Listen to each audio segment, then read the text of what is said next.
ভাবুন তো, একটি ছোট্ট শিশু যে তখন ঠিকমতো হাঁটতেও শেখেনি, আর তাকে কোলে নিয়ে গোসল করিয়ে দিচ্ছেন বিশ্বের অন্যতম সেরা ফুটবলার লিওনেল মেসি।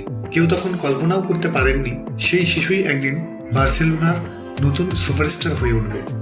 সেই শিশুটির নাম লামিন ইয়ামাল। 2007 সালে বার্সেলোনা একটি দাতব্য ক্যালেন্ডারের জন্য বিশেষ ফটোশুটের আয়োজন করেছিল। সেখানে বার্সেলোনার খেলোয়াড়রা বিভিন্ন শিশুর সঙ্গে ছবি তুলেছিলেন। সেই ফটোশুটেই তরুণ লিওনেল মেসি কোলে নিয়েছিলেন মাত্র কয়েক মাসের শিশু লামিন ইয়ামালকে। এমনকি একটি ছবিতে দেখা যায় মেসি নিজ হাতে ছোট্ট ইয়ামালকে গোসল করাচ্ছেন। সেই সময় কেউ জানতো না এই ছবিগুলো একদিন ফুটবল ইতিহাসের সবচেয়ে আলোচিত ছবিগুলোর একটি হয়ে উঠবে। বছর কেটে যায়, ছোট্ট ইয়ামাল বড় হতে থাকে। তখন স্বপ্ন ছিল একটাই, বার্সেলোনার হয়ে খেলা।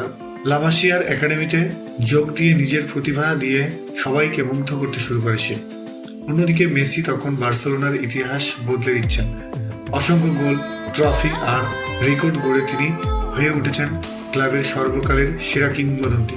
2021 সালে মেসি বার্সেলোনা ছেড়ে চলে যায়। অনেকেই ভাবছিলেন এবার হয়তো ক্লাবের জাদুকরের যুগ শেষ, কিন্তু ঠিক তখনই নতুন এক তারকার উত্থান শুরু হয়, লামিন ইয়ামাল। মাত্র 16 বছর বয়সে বার্সেলোনার মূল দলে অভিষেক। অল্প সময়ে নিজের অসাধারণ ড্রিবলিং, গতি এবং আত্মবিশ্বাস দিয়ে ফুটবল বিশ্বকে চমকে দেন তিনি। এরপর স্পেন জাতীয় দলের হয়েও একের পর এক রেকর্ড গড়তে শুরু করেন। যখন সেই পুরনো ছবিগুলো আবার সামাজিক মাধ্যমে ভাইরাল হয়, তখন সবাই অবাক হয়ে যায়। মানুষ বলতে শুরু করে মেসি যেন নিজের উত্তরসূরিকেই আশীর্বাদ করেছিলেন। অবশ্য বাস্তবে এটি শুধুই একটি কাকতালীয় ঘটনা। মেসি তখন জানতেন না এই শিশুটি কে, আর ইয়ামালও জানতো না যে একদিন সে এই কিংবদন্তির পথ অনুসরণ করবে। তবুও এই গল্পটি ফুটবলের সবচেয়ে সুন্দর ও কাকতালীয় ঘটনাগুলোর একটি হিসেবে রয়ে গেছে। আজ মেসি ফুটবল ইতিহাসের অন্যতম সেরা খেলোয়াড়, আর লামিন ইয়ামাল নতুন প্রজন্মের অন্যতম উজ্জ্বল প্রতিভা।